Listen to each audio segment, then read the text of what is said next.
Boa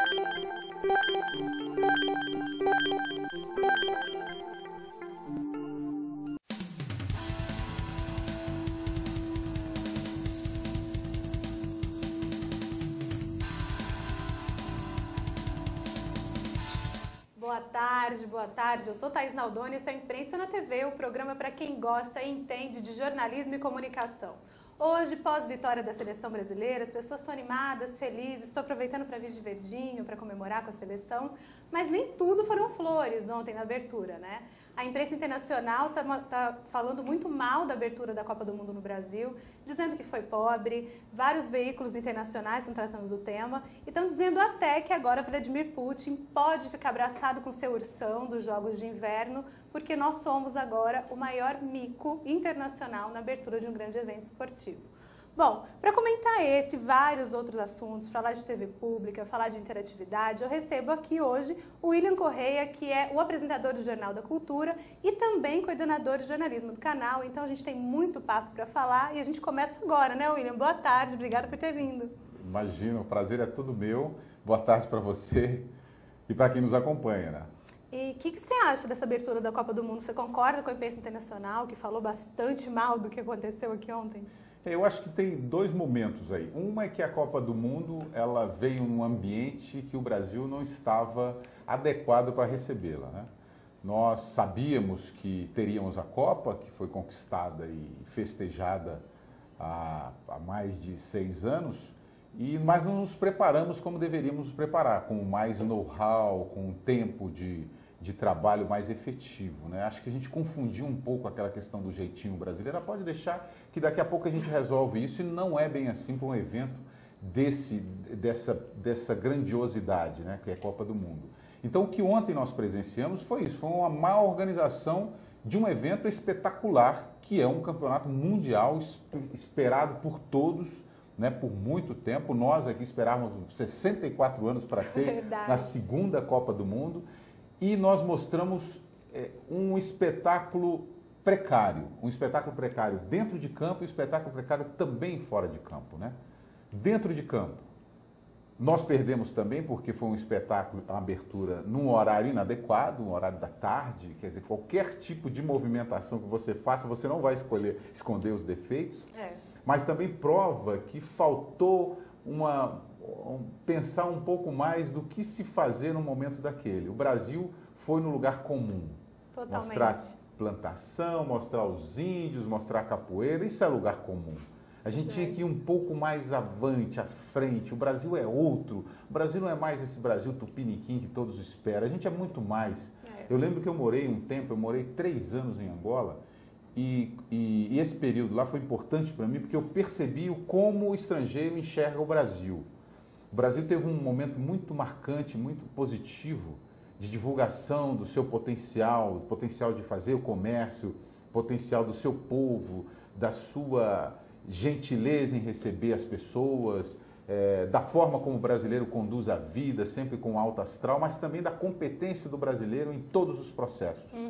E nós estamos perdendo isso ao longo do tempo com essas divulgações. E essa Copa do Mundo, eu acho que ela vem consolidar essa imagem negativa que teve um reflexo nos últimos anos fora do país. Fico com a impressão de que tudo que a gente faz é meio amador, né? Ontem me pareceu que nós pecamos um pouco nessa questão da organização. Agora, o espetáculo em si, a bola rola, as pessoas passam um pouco a esquecer os problemas. Verdade. E vamos curtir, vamos torcer pelo Brasil. Apesar de que há muito questionamento em relação ao nosso segundo gol, um gol que parece que teve uma ajuda, uma mãozinha do juiz. Do árbitro ali. Mas vamos lá, vamos ver como é que vai transcorrer essa Copa do Mundo. É um japonês brasileiro, mas mesmo assim, né, gente? Foram 3-1, o Brasil fez todos os gols, né? Pois é, mas não se esqueça. 4 gols no jogo, não se esqueça quando você está numa partida aqui 1-1 com a disputa intensa. É verdade. Se você faz um segundo gol, você tira a força do time adversário. No momento realmente faz diferença. Com a torcida sua. Então o Brasil teve um uma ajudinha do árbitro ali para a gente conseguir esse 3-1. Verdade. Bom, falando de dentro de campo, vamos falar um pouquinho de fora de campo. Ontem, antes de começar a partida, também jornalistas foram agredidos em manifestações que estavam fazendo a cobertura. 2 jornalistas da CNN acabaram feridas, a Shasta Darlington, que está aqui no Brasil, é correspondente, e a Bárbara, que é a produtora dela. Essas imagens foram transmitidas ao vivo pela CNN lá nos Estados Unidos, pegou malzão também. Então eu queria mostrar para vocês o que apareceu lá na CNN e depois eu falo para vocês como estão as jornalistas. Ese es uno de los estallidos que ocurrió en esta pequeña movilización que ocurre en Brasil, a 11 kilómetros aproximadamente de uno de los estadios que será sede del Mundial. Como lo comentaba mi compañera Shasta Darlington, que resultó con una lesión en el brazo en este incidente, hay una persona arrestada y la policía de Brasil está intentando mantener todas las manifestaciones contra el Mundial a por lo menos 5 kilómetros de distancia de los estadios. Hay que recordar que estas manifestaciones están ocurriendo debido a un grupo de personas que no quiere la realización. Correspondente da CNN, você vê aí, essa é a Shasta, do lado tem a produtora com uma roupa florida. Aí você vê, o momento do empurra aí à direita do seu vídeo, ela de amarelo, de colete, aí ela cai, ferida. Aí, ao momento em que a bomba foi lançada, ela que teria sido ferida, então, por estilhaços de bomba, você tem, então, a imagem do momento em que essa jornalista, a produtora da correspondente da CNN no Brasil, foi ferida nessa manifestação. A Shasta Darlington, ela falava nesse momento, gravava um vídeo, aí você vê até que ela se assusta com a explosão, e a produtora, que está vestida de amarelo e também com uma manga mais florida, você vê ali ela bem do lado ali, ela está de colete também, você vê, ela vai aparecer logo depois aí dessa gravação, ali tem um empurra-empurra, aí logo ela ali, né? E agora ela até puxa, por exemplo, a Shasta para sair um pouquinho, mas ela é ferida por estilhaços. As informações que chegam agora nesse momento é que ela teria sido ferida nas pernas. E a gente segue com outras informações sobre o protesto em São Paulo, Ana Paula. Nós temos outra manifestação acontecendo nesse momento, agora é no bairro do Tatuapé. De volta aqui com a Imprensa na TV. Antes da gente comentar o vídeo, pode mandar perguntinhas pra gente, conversar, não tem o menor problema, a gente recebe com todo prazer sua participação, fácil, fácil. Usa a hashtag TV da Internet ou a hashtag Imprensa na TV. Pode chamar também pelo Facebook, chama ali pelo Twitter, de qualquer forma, a gente continua conversando, ok? Bom, tanto a Shasta quanto a Bárbara tiveram ferimentos leves e estão bem. Elas foram liberadas logo depois do hospital. A Bárbara deu um pouquinho mais de medo porque o ferimento foi muito feio e ela precisou ser retirada da manifestação de maca. Mas outros jornalistas foram atingidos também. Teve um cinegrafista do SBT que teve um estilhaço no rosto, foi curado lá na hora e continuou trabalhando. Um jornalista argentino também teve ferimentos na perna e um outro do canal de TV italiano recebeu uma bala de borracha na perna, mas também está bem agora. Isso era esperado, né, William? Esperado. A manifestação era esperada e também a força da polícia para conter os protestos mais fortes, mais acirrados, também era esperado. Toda a lei da Copa, né, ela prevê que o Brasil não pode deixar que a manifestação atrapalhe o espetáculo. Sim. E é isso exatamente o que os militares e a polícia estão fazendo. Eles estão proibindo excessos. Você vê que tinham 2 manifestações, uma dos metroviários e outra promovida por esse grupo mais radical Black Blocs. E elas não se convergiram, elas não se uniram. Os metroviários decidiram ficar e aproveitar um outro momento para fazer as suas reivindicações. E essa turma, essa juventude, saiu às ruas mesmo para dar pancada. Prova é uma cena, não sei se você vai mostrar isso aqui hoje, uma cena de um menino, um garoto menor de idade, do pai retirando esse menino. Foram 2 ainda. Foram dois, né? 2. Eu vi só uma cena de um, não sei se a gente vai mostrar, a gente não vai mostrar. Não vamos mostrar hoje. Pois é, nessa manifestação, um garoto, o pai fica sabendo que o filho estava na manifestação e quebrando tudo, quebrando placas, bancos, fachadas de casas, etc. E foi até lá buscar o filho. E aí ele chega no local, o filho teima em não sair e ele também o Black Bloc, a turma do Black Blocs, vê aquele senhor empurrando um manifestante amigo, tenta impedi-lo. Aí ele fala, não é meu pai, ele é meu filho, eu tenho o direito de empurrar o meu filho e tirar o meu filho daqui. Ele vai vai xingando o filho, falando que ele não podia, ele só pode tomar aquela determinação no dia que que ele pagar as despesas de casa e tal, você mora comigo, você tem que sair. Então ali é uma prova do despreparo dessa juventude para fazer esse tipo de protesto. Existem formas e formas de se fazer protesto. De você até mostrar a sua indignação, se você não quer Copa, se você não ficou satisfeito com os gastos públicos que essa Copa propiciou, são 26 bilhões de reais investidos com dinheiro público para... só de estádios foram 9 bilhões. Então, se você está insatisfeito com isso, há formas de você protestar. Agora, sair para agressão, dar porrada, pancada, quebrar os estabelecimentos comerciais, quebrar concessionárias, bancos, eu não sei se seria a melhor forma de protestar. Mas, bem, protestaram. A imprensa mundial está aqui, porque nós temos um espetáculo mundial. É claro que eles vão divulgar. Claro. Nós, da imprensa, procuramos o diferente e o que há de mais diverso, né? Em qualquer evento, em qualquer local. Né? O fato era que nós estávamos com uma Copa do Mundo dentro do campo e uma manifestação na rua. Estava se esperando mesmo o confronto. E, infelizmente, a menina da CNN, não sei se por despreparo, estava no meio do confronto. No meio. Então, se você escolheu fazer a cobertura no meio do confronto, você está entre fogo cruzado. Com certeza. Não tem... Numa guerra, quando a gente vai fazer... Só você, eu nunca fui fazer uma cobertura de guerra, mas quem vai... você não vê ninguém no meio do confronto. Ou você está de uma base, de um lado, ou na lateral. O que ele estava era no centro, entre manifestantes e a polícia. É claro que vai ter um desconforto ali para você fazer uma cobertura. Você tem que estar preparado para um estouro de uma bomba, para uma bala perdida e etc. E, na verdade, ela não estava preparada. Tinham vários jornalistas, antes de virem para o Brasil, passaram por cursos, que era de cobertura de situações de conflito, porque já esperavam por isso. A Chassa estava morando no Brasil, ela já deveria saber que geralmente quem sofre mais com isso não são os repórteres, são os câmeras, né? São os cinegrafistas e os fotógrafos. Fica na frente, né? Esses é que precisam ter o registro mais preciso da manifestação, né? Mas o repórter ele consegue ficar um pouquinho externado, fora daquele conflito, né? Para fazer a cobertura, para verificar. Você pode verificar de uma certa distância, uma distância que te protege, mas que você não esteja fora daquele objeto que você vai narrar daqui a pouco. Né? Então, eu acho que é claro, há abuso de todos os lados. A gente viu cenas de violência por parte da polícia e viu cenas de violência por parte dos manifestantes. Não estou aqui protegendo nem um lado nem o outro. Eu acho só que quem está protestando tem que também saber protestar. Claro. Porque se você abusar, a polícia vai abusar. Isso não há dúvida. Eles estão aí para coibir, para trazer a paz e a tranquilidade. É claro que há uma divergência nessa coisa. A polícia trazendo a paz, né? Ontem a gente estava discutindo no Jornal da Cultura o Exército, que nós estamos aí 10 anos da tropa brasileira no Haiti. Aí nós estamos discutindo justamente isso. O Exército foi enviado para o Haiti para buscar a paz. O Exército buscando a paz também é algo que não funciona muito bem, né? Não combina, Temos outras formas de buscar a paz, né? Verdade.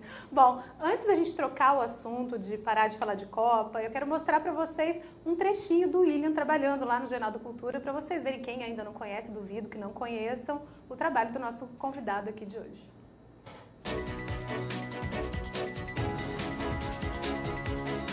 Começa agora o Jornal da Cultura com William Correia. Boa noite. Preso novamente por risco de fuga, ex-diretor da Petrobras, Paulo Roberto Costa, teria depositado 23 milhões de dólares em conta na Suíça. Metroviários de São Paulo fazem assembleia e anunciam que não haverá greve amanhã, dia de abertura da Copa do Mundo. E veja também nesta edição.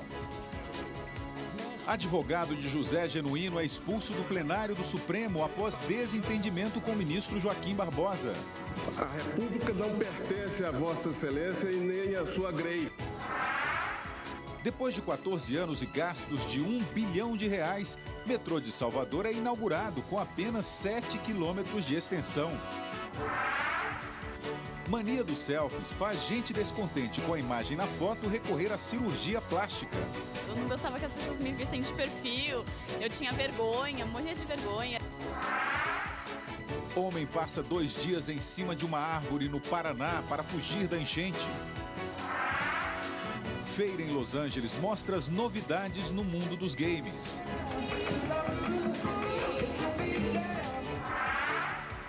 Seleção brasileira faz o reconhecimento do gramado do Itaquerão, onde amanhã abre a Copa do Mundo no jogo contra a Croácia.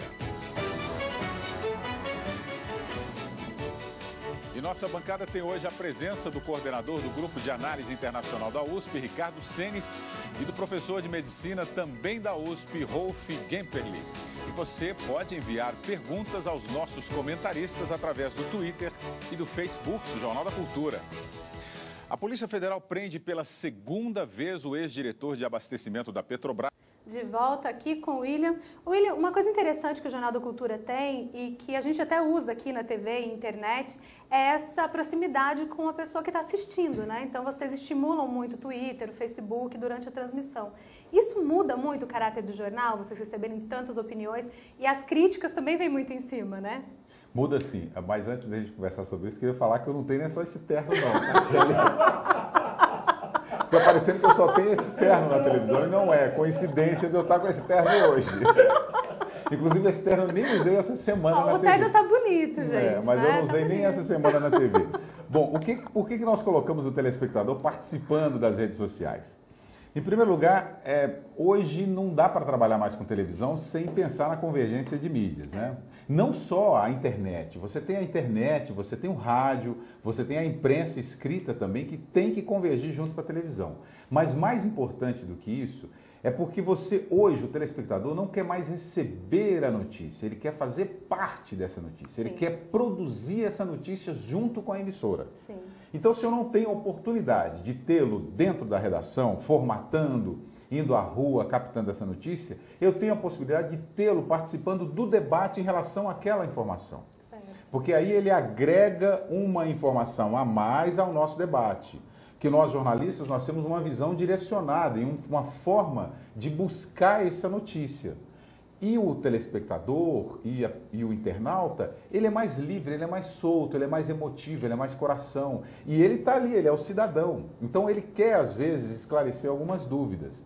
A grande vantagem disso é que nós estabelecemos essa relação direta com o telespectador e, ao mesmo tempo, ele, insatisfeito em só receber a informação, ele participa da informação. Uma outra vantagem que a gente vê é que o debate fica mais inteligente.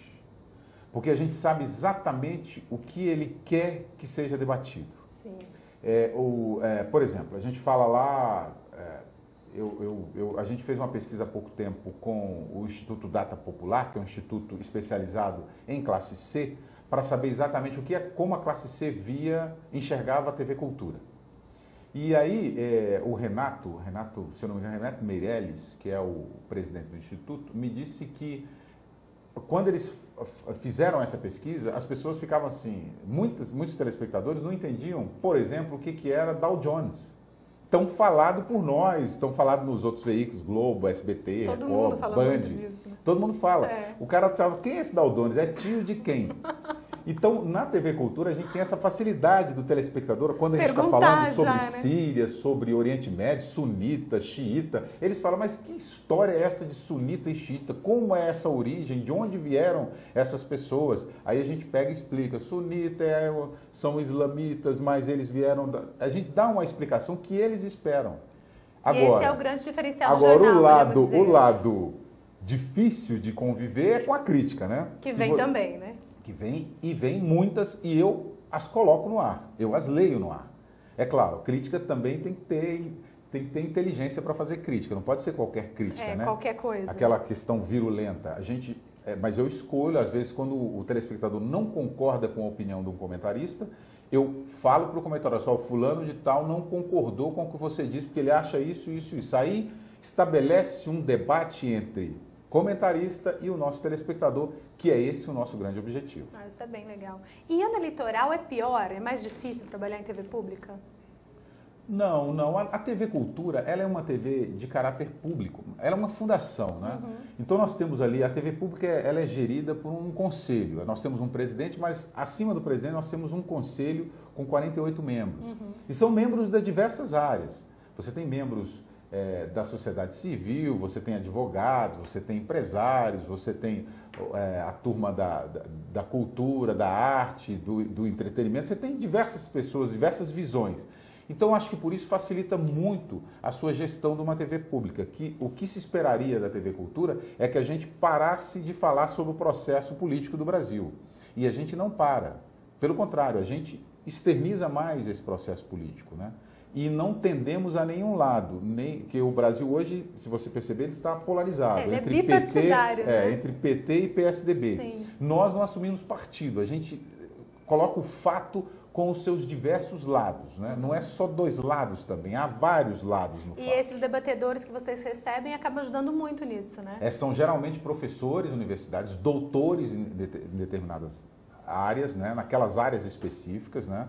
Nós temos lá juristas, nós temos filósofos, nós temos professores especializados em Oriente Médio, temos médicos, então você tem uma gama de gente ligada a diversos setores. Temos jornalistas, então você tem opiniões distintas sobre um determinado tema. Esse é que é interessante, que o debate fica mais agradável para o telespectador, né? Claro, fica mais rico também, né? Bom, antes de eu continuar falando aqui com o William a respeito da TV pública, que tem bastante perguntas sobre isso e é um tema super interessante de se tratar, eu queria contar para vocês, para a gente dar nosso último, que tem mais uma coisinha, sobre Copa do Mundo hoje. O Globo Esportes acabou de criar um aplicativo, uma página, para homenagear o Galvão Bueno. Bom, queria mostrar para vocês só a home dessa página, porque a gente não consegue mostrar os links para vocês, que é a Galvãoteca. Então, o que é a Galvãoteca? Ali você vai clicando em cada uma daquelas coisinhas e tem os bordões, os jargões que o Galvão Bueno acabou fazendo com que virassem meme, que as pessoas estão super acostumadas a ouvir. Então, o é tetra, né, que ficou clássico, olha o gol, que todo mundo escuta. Então, é interessante. Vale a pena dar uma clicadinha lá para conferir, para quem gosta e para quem não gosta do Galvão. É divertido, vale a pena. Foi no destaque do bem legal. Ali, né? Também. Tá, já deixaram pronto ali. Você acredita no X, William? Não. Não? Não acredito. Não acredito. Nós temos a seleção, é uma boa seleção, mas eu não acredito. Mas ontem, aquela cena lá do segundo gol, eu já fiquei na dúvida. Hoje eu já amanheci em dúvida. Você acha que pode ter rolado uma mãozinha amiga ali? Eu não sei se teve o objetivo disso, né? Do juiz, do árbitro ir lá e, como a gente diz no popular, ser comprado, né? Mas que houve um erro do árbitro, houve. Então, eu não sei se a pressão da própria torcida, a pressão da sede que é o Brasil e o time brasileiro está jogando naquele campo, né? Já imaginou se o Brasil empata ou perde aquela partida? É verdade. Não seria um bom começo, tendo em vista o que está ocorrendo fora dos gramados, né? Nossa, nem fala. Você acha que é possível que a vitória da seleção ou a derrota da seleção de alguma forma interfira na corrida eleitoral? A vitória não, porque há estudos de que a vitória em ano eleitoral não interfere em absolutamente nada. Mas eu acho que nesse momento, na forma como o Brasil se encontra, de muita gente insatisfeita e manifestando, desde junho do ano passado, o Brasil saiu às ruas e não teve os pleitos atendidos. Então ainda há uma insatisfação muito grande do brasileiro em relação ao organismo governamental. Eu não digo não é no governo do PT, governo federal, é tudo. Ao Congresso Nacional, ao Senado, ao Judiciário, o Estado brasileiro. Então, o pleito do brasileiro não foi atendido. Então, o momento é um momento um pouco conturbado. Se o Brasil perde uma Copa que todo mundo está rejeitando pelos gastos públicos, vai ser difícil você assistir uma final, uma quartas de final, uma semifinal, sem a presença do Brasil. Verdade. Vai haver um conflito. E esse conflito pode sim refletir numa queda de audiência, de intenção de voto da presidente Dilma Rousseff, que tem perdido desde fevereiro, até hoje ela já perdeu, segundo o Ibope, 10 pontos percentuais na corrida eleitoral.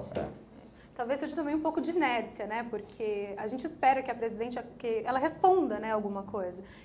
Talvez a falta de ontem, por exemplo, ela ter feito um pronunciamento, ainda que pequeno, denote algum tipo de encolhimento mesmo, né? Na verdade, ela trocou o pronunciamento pelas pombas, né? As pombas brancas. Porque geralmente o que é de praxe em abertura de Copa do Mundo é o chefe de Estado, que está recebendo a Copa como sede, e o comandante da FIFA fazerem um pronunciamento. Pelo menos estão abertos os jogos, ou está aberto a Copa do Mundo, né, no Brasil e tal. E não foi feito aquilo porque ela temia vaias, mas em diversos momentos durante a partida ela foi vaiada.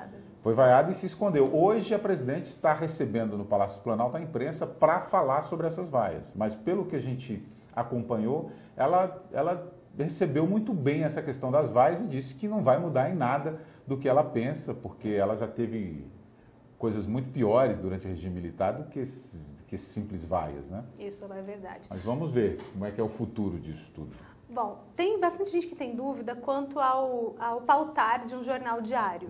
Então, eu queria que você contasse um pouco a respeito disso. Como que começa a tua rotina, desde que você chega lá, que hora chega? Porque as pessoas têm mania de achar também que os apresentadores chegam 3 minutos antes do jornal começar, e não é o caso, não? Eu sei por que eles pensam isso. Porque no passado o apresentador não era jornalista. Nós tivemos aí Cid Moreira, Sérgio Chapelin e tantos outros que não eram jornalistas, eles eram apenas os que a gente fala narradores, locutores, né?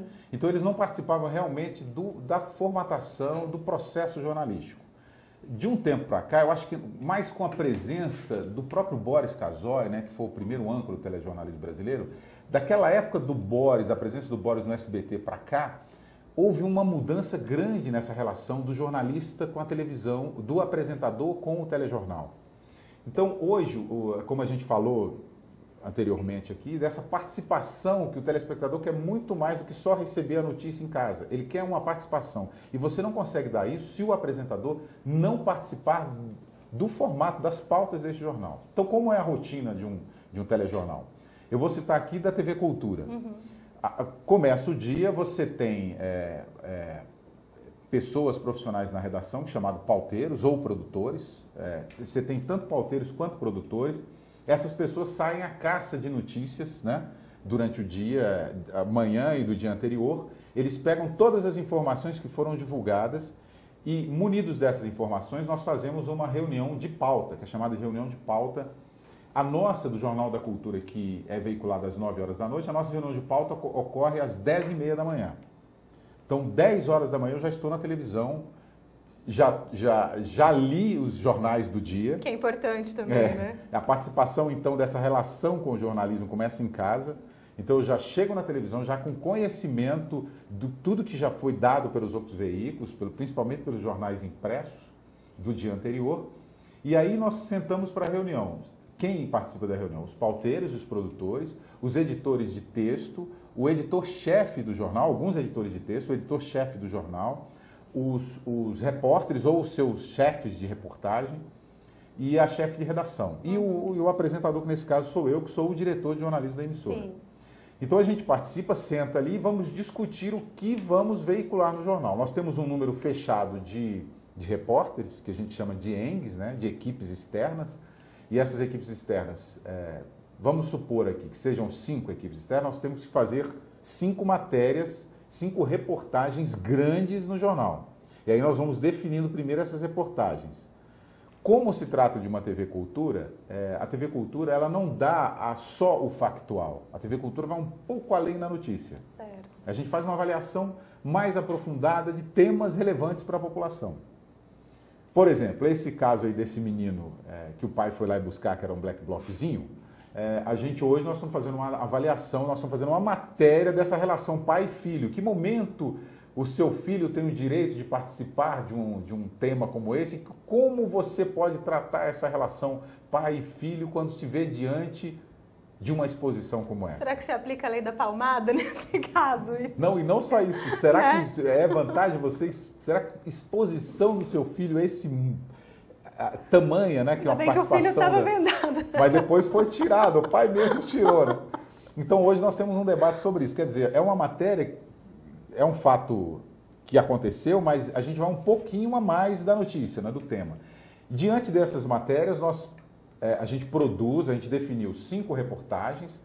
Então as 5 reportagens são essas para esse repórter. Aí a chefe de reportagem, com os pauteiros e os produtores, fazem a que a gente chama de pauta e entrega essa pauta para os repórteres. Os repórteres do jornal de 9 horas da noite chegam por volta de 1 hora da tarde na televisão. Certo. E eles pegam aquelas pautas e vão para a rua fazer a reportagem.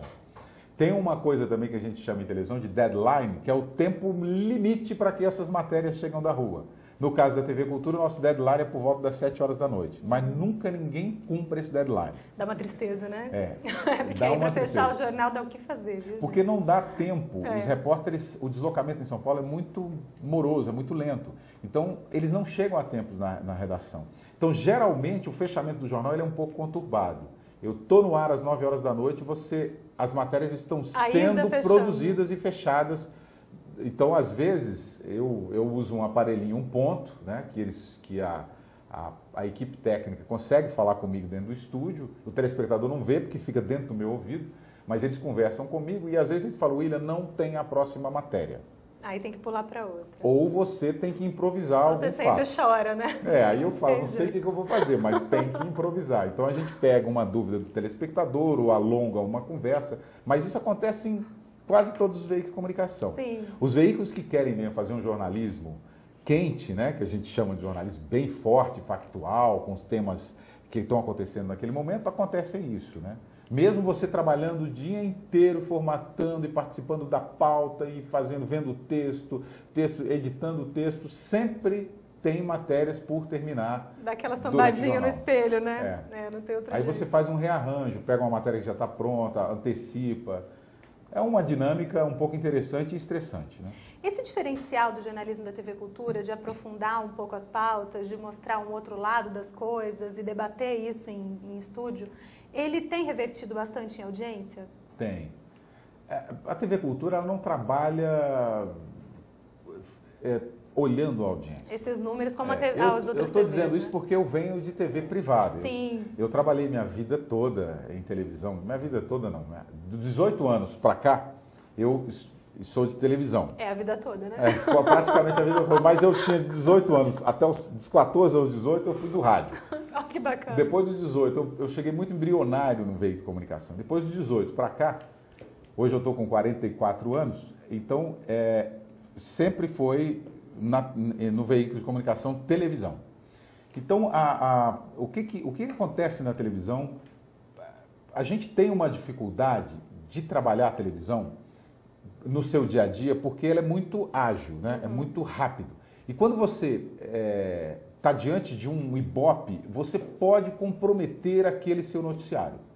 Eu já trabalhei na Record, na SBT, na Bandeirantes e na Globo. Trabalhou em Minas, né? Não, eu trabalhei em Brasília, em Minas Gerais e aqui também em São Paulo. A gente, nesses veículos privados, você trabalha olhando para a audiência. Você trabalha pensando na audiência. Todas as matérias formatadas, isso vai dar audiência, isso não vai dar audiência, não, isso aqui não serve, porque isso aqui não vai dar audiência. Na TV Cultura não é esse o debate que a gente estabelece na formatação do jornal. A gente fala assim, o que interessa ao telespectador? Isso é importante darmos? O telespectador, o Brasil precisa ver essa notícia? Isso fomenta a educação? Isso fomenta a cultura? Esse é o pensamento da TV Cultura. É um outro viés mesmo. É um outro viés porque é uma TV pública. E o que está nos surpreendendo agora é que nós estamos ganhando a competição das outras televisões, que são TVs preocupadas com o Ibope. Ontem mesmo, eu não posso dizer, mas ontem mesmo, diversos momentos, a gente estava em quarto lugar na audiência. É muito legal. Eu não posso falar quem é que a gente concorre diretamente, mas nós sempre estamos enfrentando bem as audiências das TVs. E a gente ficou surpreso que nós estávamos com um jornal debatendo política num dia que tinha um Jogo do Brasil. E os outros canais todos tratando o Jogo do Brasil. É verdade. E a gente conquistando a audiência desses canais, vencendo a audiência desses canais. Mas nós não estávamos lá só pensando na audiência. A gente sabe que está a audiência porque nós temos um equipamento que nos monitora minuto a minuto como está sendo essa relação do telespectador com a televisão, né? Quer dizer, como está a nossa audiência no momento. E aí, nesse caso, a rede social também ajuda, né? Porque quanto mais interatividade... Não, nem tanto. Não? Nem tanto. Tem dia que nós temos uma grande audiência e não temos interatividade. Que tristeza.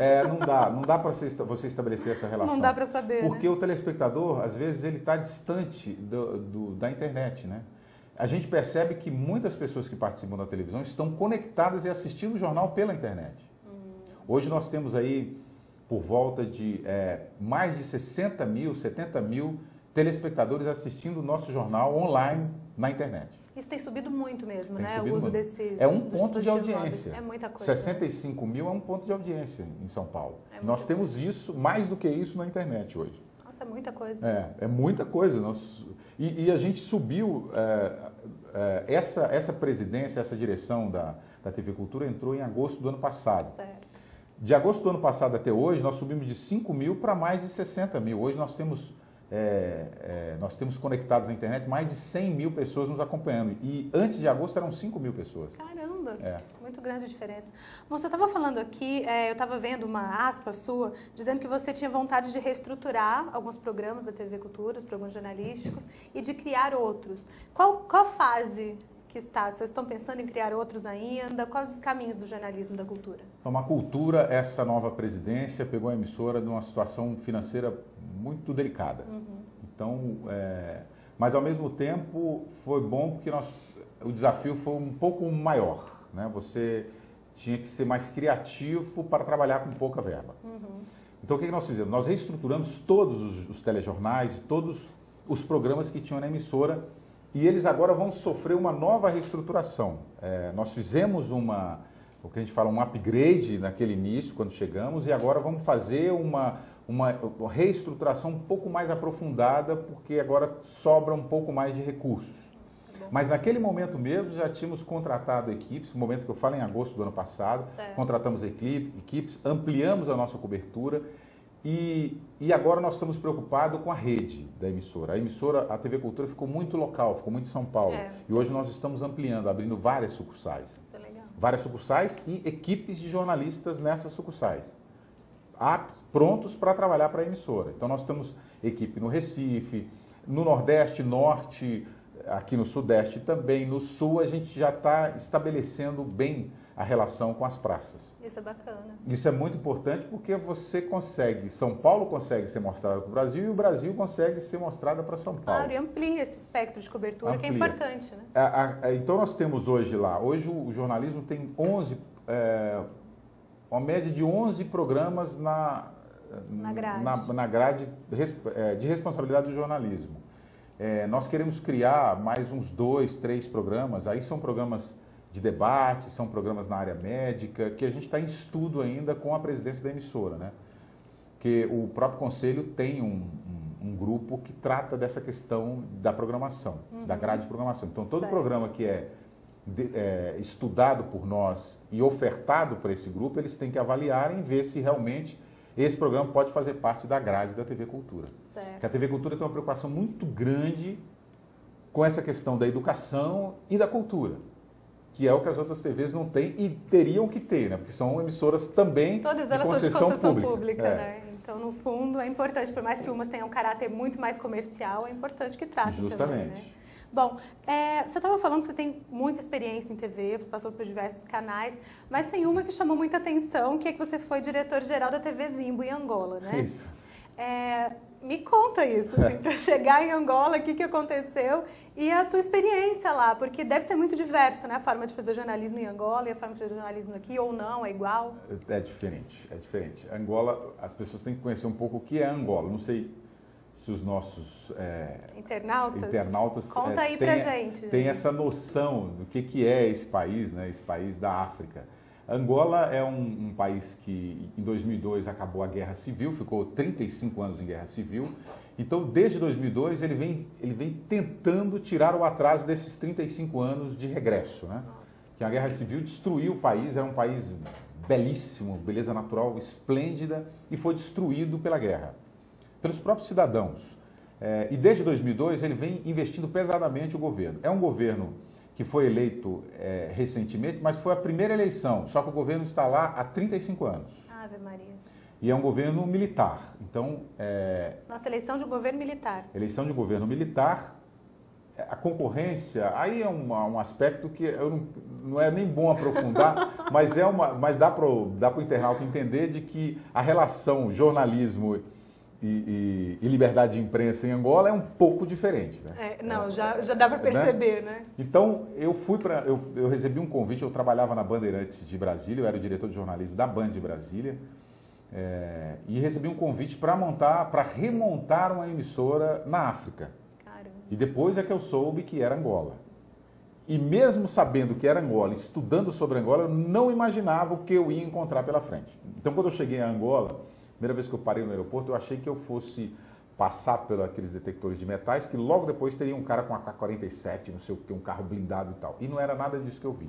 Eu vi um país vivo, com um monte de brasileiro e um povo igualzinho o nosso. Sério? Um povo festivo, alegre, animado e a fim de fazer e acontecer. Que bacana. Um povo receptivo, E aí foi bom, porque eu cheguei num país onde as pessoas queriam fazer uma televisão melhor, com a cara aproximando da TV brasileira, porque nós somos referência no mundo, né? A nossa televisão, por conta da própria Rede Globo, né? Que hoje é uma das maiores emissoras do país. E vende conteúdo, né? Para o mundo todo. Do mundo todo. Então, eles tinham essa idolatria com a mídia, com a TV brasileira. Então, quando eles me convidaram para remontar essa televisão, eu tinha um desafio que era fazer uma televisão com cara de Brasil, mas com alma de angolano. Então, em primeiro lugar, eu tinha que conhecer a alma desses angolanos, né? Aí eu percebi que era muito parecido com a gente. Era só ir lá para Salvador e ficar uns dias lá que eu ia virar angolano. Tava tudo certo. Então não precisava nem ter ido a Angola. Era muita relação que eles têm assim com o Brasil, é muito grande. Então eu consegui ir para lá e no início da minha gestão em Angola foi difícil, por quê? Porque eu não conhecia o mercado de anunciantes do país. E a TV não tinha verba para se estabelecer como televisão. E lá tem 3 televisões, grandes televisões, que é essa TV, que é a TV Zimbo, que é a única TV privada do Brasil, de Angola, e 2 outras TVs que são TVs públicas, que são grandes, é uma TV pública muito estruturada. E com a audiência, a TV pública de lá se compara com a TV Globo daqui, essa relação. Então eu tinha que enfrentar uma Globo de Angola. E a Zimbo, então, qual que era a vantagem que tinha com a Zimbo? Que a população queria também um porta-voz. Uma coisa diferente, na comunicação, né? Então nós estabelecemos foi isso. A gente não enfrentava o governo na questão jornalística, mas ao mesmo tempo dava uma conotação um pouco diferente da TV pública. A gente não fazia propaganda para o governo. Até porque essa foi uma relação que eu estabeleci com o próprio governo. Vocês querem fazer uma TV diferente? Então vamos fazer uma TV que não faça propaganda de vocês.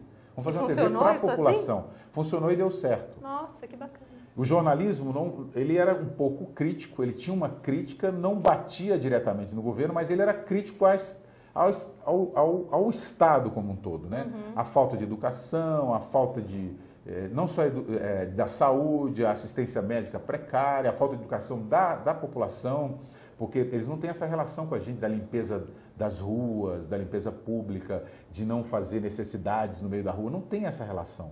Porque quando houve a guerra, isso eu estou falando de Luanda, a sede é em Luanda, que é a capital. Quando houve a guerra, todo cidadão angolano foi para Luanda. Você imagina, pessoas acostumadas ou pessoas que não tinham relação ou contato com a civilização, foram todos para Luanda se proteger da guerra, da agressão. Como uma cidade superpopulada, sem infraestrutura, né? A cidade extremamente populosa, sem infraestrutura. Angola tem pouco mais de 20 milhões de habitantes, só em Luanda são 15 milhões. Caramba.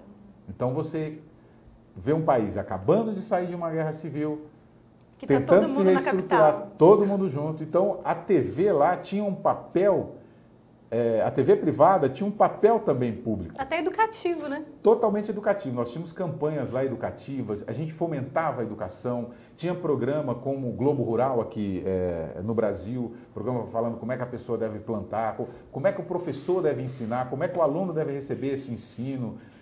Tinham vários programas educativos, mas ao mesmo tempo programas com viés de entretenimento. Que bacana. Para também o telespectador nos acompanhar. Nossa, um exercício grande, né? E deu certo. A TV foi muito bem. Nós passamos nós ficamos como a segundo lugar em audiência.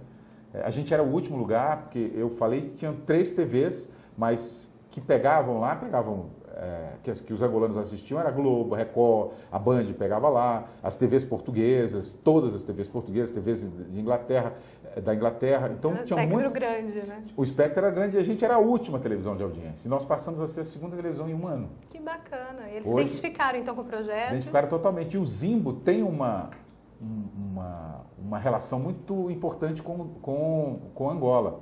Porque Zimbo foi a primeira moeda de troca de Angola. Zimbo é aquela concha do mar, aquela conchinha pequenininha, para eles o nome dela é Zimbo. Certo. E foi a primeira moeda de troca do Brasil, do país, de Angola. E aí eles já estabeleciam aquela Zimbo, tanto é que o slogan é "Essa é nossa". Eu coloquei um slogan para puxar o telespectador para mim, "Essa é nossa". E deu certo. Que bacana. E quando você voltou para o Brasil, qual foi o motivo da volta? O motivo da volta foi que a gente tinha um contrato de 1 ano, aí foi renovado por mais 2 anos e eu precisava de voltar para o meu país. Eu estava com saudade. Eu deixei esposa e filhos aqui. Ah, eles não foram junto? Eles foram, ficaram pouco tempo, 3 meses lá, mas não se adaptaram à escola e etc. Aí eu achei melhor que eles ficassem por aqui. E depois eu fiquei órfão, né? De família. De família. E aí isso fez uma pressão para eu voltar e eu voltei. Só que quando eu voltei, eu falei assim, eu não trabalho mais em televisão, eu vou dar uma descansada, eu não quero mais mexer com isso, vou fazer outra coisa. Aí comecei a dirigir uma revista em Belo Horizonte, uma revista na área de meio ambiente. Não queria fazer uma coisa completamente diferente do que eu já fazia. Não funcionou. Não funcionou, não deu certo. Rapidinho já me buscaram. Ah, mas é bacana. Você fez também uma carreira sólida, né, em TV e com credibilidade, fazendo projetos interessantes. É muito difícil você sair desse mundo, né? É muito complicado, né? Até por gostar também, né? Que a gente se identifica com o veículo, no fim das contas. Com certeza. Muito bom. Bom, gente, a gente está quase chegando no finalzinho do programa. Eu queria agradecer a vocês pelos recadinhos, participações e elogios ao William. Recebeu vários, viu, William? É, né? Mas ninguém quis perguntar nada. É a vida, né? Acontece. Então, obrigada, tá? A todos vocês que participaram aqui, falando com a gente. Logo mais a gente vai deixar esse programa totalmente on demand, então você pode baixar, você pode assistir de novo, vai ser legal, pode ficar à vontade, ok? Antes da gente finalizar e antes de eu fazer uma última perguntinha aqui pro William, para não deixar ele embora assim, né? Eu queria mostrar para vocês só uma coisa curiosa que aconteceu ontem também na cobertura da abertura da Copa do Mundo, que foi com a Sabina Simonato da Rede Globo, que acabou ganhando um beijo bem gostosinho, ao vivo, de um torcedor croata. Vamos lá dar uma olhadinha. Tá todo mundo com gás, né, gente? Porque hoje é feriado aqui em São Paulo, banco não abriu, criançada não foi para a escola, fábrica parou, quase todo o comércio também. É dia de respirar, de almoçar, de viver Copa do Mundo. É o assunto na boca do povo. É ou não é, Sabina Simonato? Boa tarde. Se é, Trali, boa tarde para você, boa tarde para todo mundo. Na boca do povo, na ponta da língua, onde é que a gente vai? Olha lá, os turistas croatas, tudo bem? Todo mundo muito simpático, todo mundo hermano aqui, Trali, pega de surpresa. Olha o clima que a gente encontra aqui na Avenida Paulista. Um monte de gente com camisa verde e amarela. E o pessoal, até os gringos, ó, usando camiseta amarela do Brasil. O cachorro tá no clima da Copa, vestidinho, bonito. De volta aqui com a Imprensa na TV. O William, infelizmente, está acabando. Foi muito legal te receber aqui. Eu queria que você desse só os horários do Jornal da Cultura para o pessoal te assistir. Se tiver críticas, sugestões, mandar beijo, encher a paciência. Olha, eu estava aqui conversando com você, minha esposa me mandou aqui uma cenazinha de um globo e o texto: faça você mesmo em casa a abertura da Copa do Mundo. Não, vocês viram que foi aquela bola que saíram as pessoas, né? Uma crítica à abertura da Copa. Mas foi meio zoada mesmo, né? A gente pode dizer, foi difícil. Né? Olha, o Jornal da TV Cultura às 21 horas, todos os dias. É um jornal interessante, eu acho que quem nunca assistiu, acho que vale a pena dar uma ligadinha na TV Cultura, porque é um jornal feito para o telespectador, é um jornal diferente, não é um jornal preocupado só meramente com a audiência, e um jornal que se fala de tudo, sem restrição. A ou B, C ou D, pintou na área, a gente está fazendo crítica ou fazendo observações sobre aquele tema. E com bate-papo com vocês, né? Vocês usam hashtags também, né? Do Jornal da Cultura, Facebook, Twitter, então vale a pena, é super legal participar. Inclusive eu achei no YouTube, quando eu estava fazendo umas pesquisas sobre você, sobre o jornal, tinha pessoas que ficavam tão felizes de serem citadas por vocês no ar, que elas fizeram vídeos, colocaram no YouTube falando: olha só, não é mentira que as pessoas falam com a gente na televisão e tal. E eu respondo todos os e-mails que chegam para mim. Fui respondido pelo Twitter e tal, gravou e botou lá no YouTube. Depois dá uma olhadinha, porque é bem interessante de ver. As pessoas gostam de participar, né? Gostam muito e eles ficam surpresos quando a gente responde. Eu respondo todos os e-mails. Também? Todos os e-mails que chegam na televisão direcionados para o jornalismo, eu respondo. Caramba, quantos por dia, mais ou menos? É uma infinidade. Vários, né? Muito bom. Bom, gente, a gente volta na semana que vem com a Imprensa na TV. Muito obrigada pela companhia. A gente se vê, então, na próxima sexta, das 3 às 4 da tarde, aqui ao vivo. Um beijo.